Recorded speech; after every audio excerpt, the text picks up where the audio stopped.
Esse é um vídeo um pouco diferente. Resolvi mostrar para vocês o processo de aprendizagem de uma música na harpa. Mas esse não é o processo normal que eu fui treinada e que eu estou acostumada. Eu decidi aprender uma música de ouvido. O primeiro passo foi escutar o vídeo do começo ao fim. Como vocês podem perceber, sou eu mesma que estou tocando no vídeo.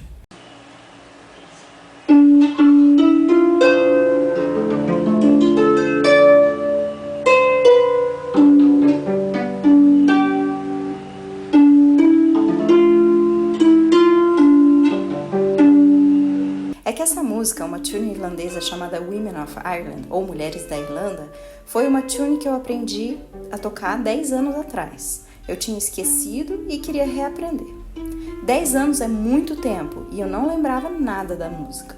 Na época que eu toquei pela primeira vez, em 2013, eu escutei muito a tune em várias versões, peguei a partitura com a melodia e as cifras e fiz o meu próprio arranjo. Foi a primeira vez que eu fiz isso e achei que ficou bem legal.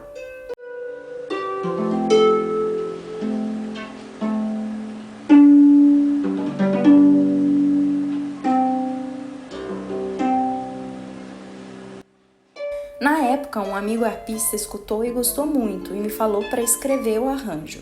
Só que tradicionalmente a música irlandesa é ensinada de ouvido, então eu achei que valia mais manter a música nos meus dedos sem escrever. Até porque o ritmo é bem fluido, nada muito exato, e se eu escrevesse ia acabar deixando a música meio quadradinha e ia acabar tirando o caráter de música tradicional irlandesa dela. Gente, lembrando que eu não sou nenhuma expert em música irlandesa, eu só me aventurei uma época com o pessoal que tocava no Rio, onde eu morava, fiz uma participação em um show com eles e acabei gostando. Bom, nesse ano, 2023, esse mesmo pessoal me chamou para participar de um evento em São Paulo de música irlandesa e lá fui eu novamente me aventurar nesse estilo musical. Minha formação foi de musicista clássica, como a maior parte dos arpistas profissionais no Brasil. Músicos clássicos são treinados a ler partituras. Isso ajuda muito na música clássica. Mas aprender uma música irlandesa pela partitura não é o indicado e quem realmente conhece o estilo acaba percebendo. Dá para perceber pelas sutilezas do ritmo, principalmente. Porque a partitura de música clássica foi feita para escrever ritmos da música clássica. Outros ritmos podem até se encaixar na partitura, mas para o músico fazer soar mesmo aquele estilo, ele precisa conhecer muito bem esse estilo. Senão fica que nem falar português com sotaque gringo. Pode até não ter nenhum erro, mas quem conhece percebe a diferença. Então, como eu aprendi essa tune com uma gravação de mim mesmo tocando, pode ser que o sotaque de música irlandesa nem esteja tão legal. Mas foi uma boa tentativa de aprender música de ouvido. Fiquei feliz por reaprender uma música que eu acabei esquecendo com o passar dos anos e por eu já ter tocado antes muitas vezes, o processo foi muito rápido. Eu não esperava que fosse tão rápido assim. Eu estudei a música por menos de 1 hora no total com a gravação, pratiquei por quase uma semana e depois gravei a versão final. A música irlandesa geralmente não é tão complicada mesmo, e esse é um dos atrativos dela, porque ela soa bem e você não precisa passar meses estudando. Claro, vai depender do seu nível técnico no instrumento, mas em geral são peças curtas e fáceis.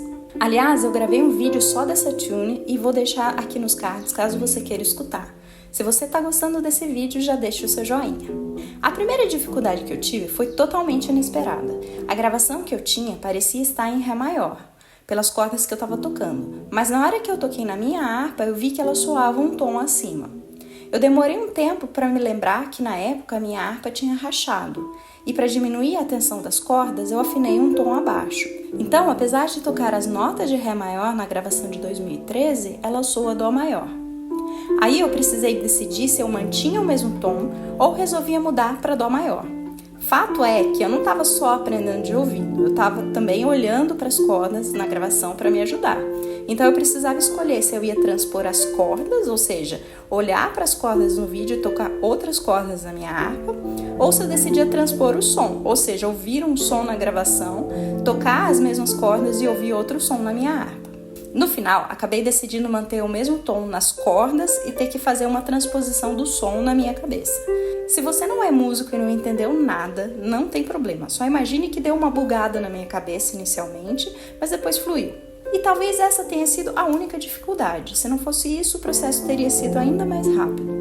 Eu fiz um vídeo comparando as duas gravações dessa mesma música em 2013 e agora em 2023. Se você escutar com atenção, vai perceber que as duas gravações não estão no mesmo tom. Vou deixar o vídeo aqui nos cards também. Bom, talvez você tenha percebido que o som da gravação atual está muito melhor que na gravação de 2013. E isso, claro, é o esperado de qualquer músico ativo. Mas além da minha técnica ter melhorado muito nos últimos 10 anos, o instrumento que eu tenho hoje nem se compara com aquela minha primeira harpa. E ela ainda estava com esse som meio preso, meio fechado, também porque as cordas que eu coloquei nela não eram as indicadas para aquele modelo de harpa. Por total inexperiência, eu comprei cordas caras de harpa de concerto, pensando que eu ia deixar a minha harpa melhor. E o resultado foi que o som ficou ruim e a harpa rachou. Vivendo e aprendendo, né? Mas não faça isso na sua harpa. Se precisar de ajuda, pode me chamar que eu vou ter o maior prazer em te ajudar a escolher as cordas certas para sua harpa. Se você gostou desse vídeo e assistiu até aqui, escreve lá nos comentários se gostaria de ver outros vídeos desse tipo. Eu comecei a aprender outra tune irlandesa há um tempo atrás, até antes da gravação desse vídeo. Meu cabelo ainda estava comprido, mas eu deixei de lado. Vou retomar e se vocês quiserem, eu posto aqui o processo também. A ideia é fazer uma série de vídeos mostrando meu aprendizado de músicas irlandesas. Aí, é claro, os próximos eu vou aprender com outras pessoas. Só o primeiro que foi assim, aprendendo comigo mesma. Mas é muito doido isso, né? É como se a Rayana do passado tivesse deixado um legado e a Rayana do presente foi lá, acessou e aprendeu ou reaprendeu com a minha versão de 10 anos atrás. Se você escutar algum chorinho ou resmungo nesse vídeo, é o Theo, meu cachorro, que queria atenção. Às vezes eu tenho que parar e fazer carinho nele, mas isso é o que deixa as minhas sessões de estudo muito mais fofas e a minha vida muito mais feliz. Enfim, espero que tenham curtido. Agora eu vou deixar aqui a versão finalizada da música, gravada alguns dias depois. Obrigada por assistir!